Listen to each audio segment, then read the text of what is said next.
aquele livro que eu parei até um determinado momento para pensar assim: ou será que eu tenho que tomar alguma coisa maluca para entender a história? Sempre Vivemos no Castelo, da Shirley Jackson, foi um livro que me fez... fazia muito tempo que eu não terminava de ler um livro e ficava assim.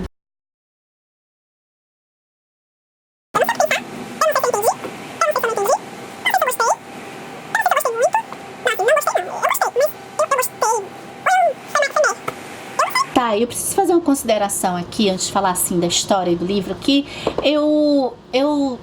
a experiência com livros, ela é bem pessoal. Então um livro pode ser bom para uma pessoa e ruim para outra, blá blá blá, a gente sabe. E eu tenho assim uma política, assim, eu fui uma pessoa que eu sempre tive do outro lado do abismo que existe entre pessoas que querem gostar de ler e pessoas que leem. E eu tenho assim, talvez por estar do outro lado, por ter passado a maior parte da minha vida sem gostar de ler e querendo gostar de ler, eu percebo o quanto que uma opinião negativa de um livro pode afastar. Se a gente não tomar cuidado, a gente pode afastar um leitor do livro. E por conta disso eu gosto muito de falar de livros que eu recomende. E eu tenho algumas críticas para esse livro, mas antes de tudo, esse é um livro assim bem... de ama ou odeia, e eu acho que ele tem um potencial muito forte de trazer uma experiência literária maravilhosa, ainda que você até não goste dele, ou ainda que você ame ele, óbvio, você vai sair correndo querendo recomendar também esse livro para todo mundo. Então, mesmo que eu tenha tido algumas dificuldades, e vou fazer algumas críticas, um tipo de vídeo que eu vou falar até um pouco mais do que eu costumo falar mal da minha experiência, mas isso eu já deixo aqui a recomendação de ter lido, porque eu gostei muito de ter lido, eu acho que vale a pena. É um livro que vai trazer pelo menos a curiosidade de você se conhecer como leitor. Bem rápido pra gente passar pro ponto mais interessante do vídeo, que eu acho que é a discussão. Então o livro ele traz, acho que tudo que eu falar aqui, eu não sei se eu sou recomendada para falar, mas é uma mistura de suspense psicológico, terror, com narrador meio não confiável. O livro ele é narrado pela personagem Mary Cat, é uma menina de 18 anos, o jeito que ela conta a história faz a gente ver que ela tem um comportamento um pouco infantil, e ela faz parte da família Blackwood, que mora nessa casa com o tio Julian e a irmã Constance.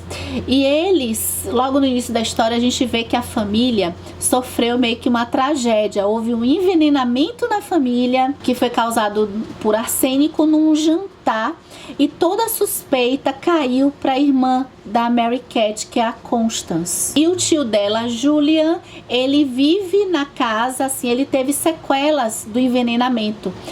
A Constance é a cozinheira da casa, ela é louca por cozinha.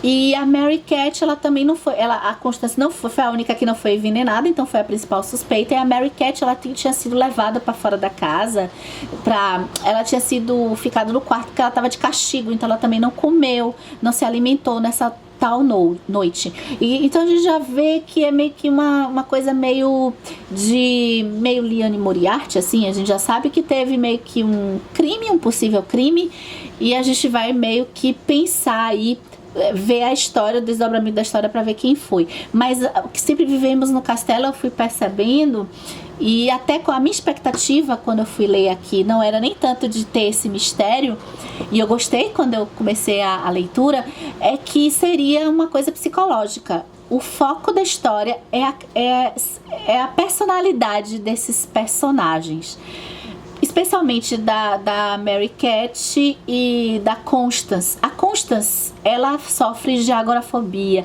ela não consegue ir na cidade, ter o contato com as pessoas da cidade. Quem tem o contato com as pessoas da cidade é a Mary Cat, que tem que dar suprimento para essa casa, tem que comprar os alimentos e tal, e quando ela sai na cidade, ela é muito ostentada, né? As pessoas são muito hostis à família. As pessoas falam muito dessa tragédia que foi o envenenamento, e todos eles saíram inocentes, né? A Constance saiu inocente do julgamento, porque não teve provas contra ela. E o pessoal da cidade odeia a família Blackwood. E a gente fica meio que no mistério do porquê eles odeiam. Bem, a história vai começar a andar um pouquinho quando o primo da família Charles chega de visita.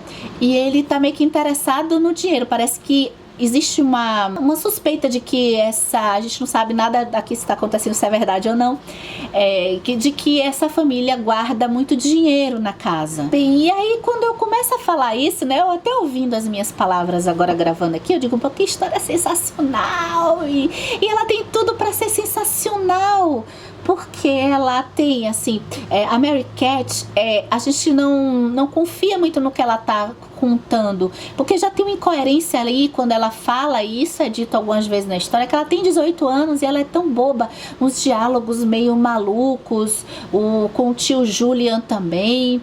A Constance, ela é muito doce, mas muito misteriosa. A narração da Mary Cat, ela vai também dar doçura ao psicótico, porque ela tem muita raiva dentro dela, ao mesmo tempo ela é muito carinhosa com a irmã.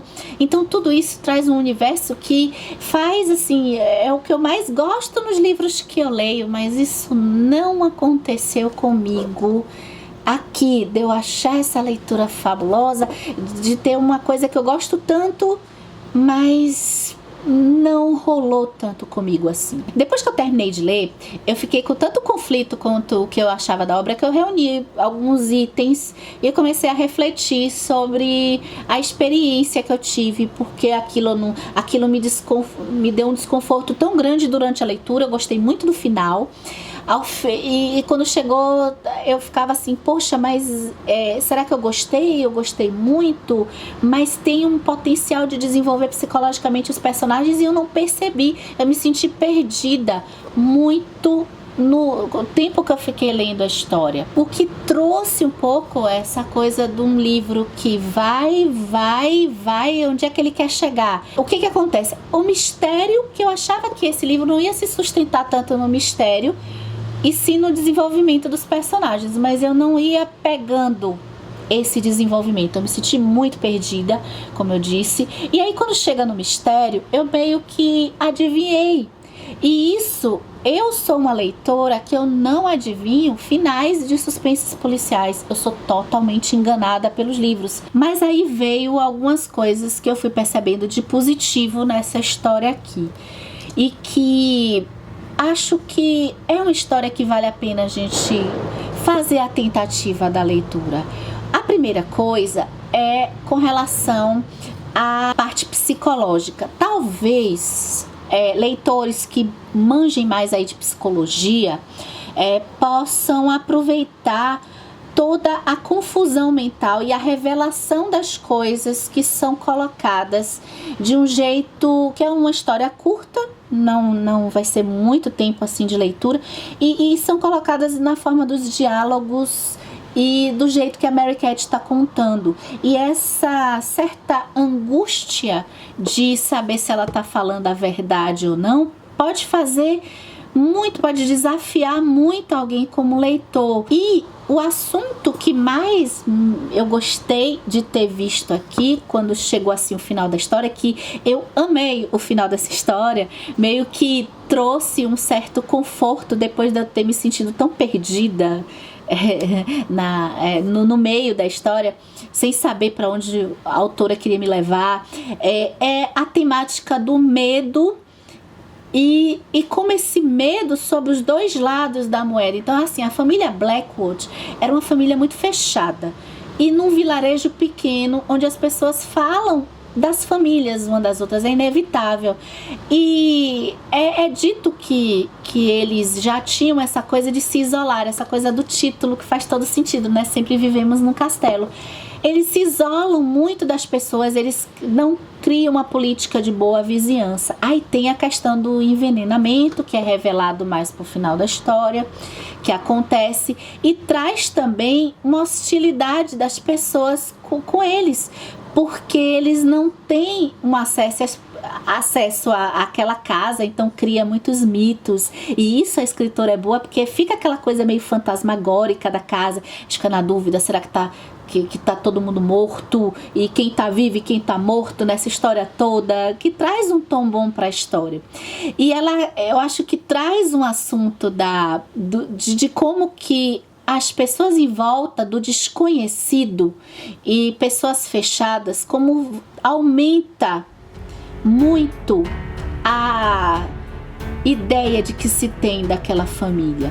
E isso pode se tornar um ciclo, isso pode se tornar algo que psicologicamente, a gente sabe que o medo vai ser um dos fatores da violência, né? Então a gente vai ver aí a questão da violência na história e traz uma reflexão legal com relação a isso. E aí uma dica para quem for ler O Sempre Vivemos no Castelo é o seguinte: eu acho que não se apegar tanto a essa coisa do suspense. Eu não sei se o suspense assim do que aconteceu no envenenamento é relevante. Eu diria para ficar mais prestando atenção na evolução psicológica dos personagens. Eu acho que acaba que pode ser que funcione muito maravilhosamente bem com você se esse foco for dado. Presta atenção nos diálogos meio que sem noção da protagonista, imaginando que a protagonista, a Mary Cat, ela é totalmente desnorteada, delirante, entra nesse universo prestando bem atenção no comportamento desses personagens. O que se passa? Tenta adivinhar o que está se passando na cabeça desses personagens. Eu acho que a experiência tem a chance de ser muito, muito até melhor do que a que eu tive, e também a experiência de muitos que amam tanto esse livro aqui.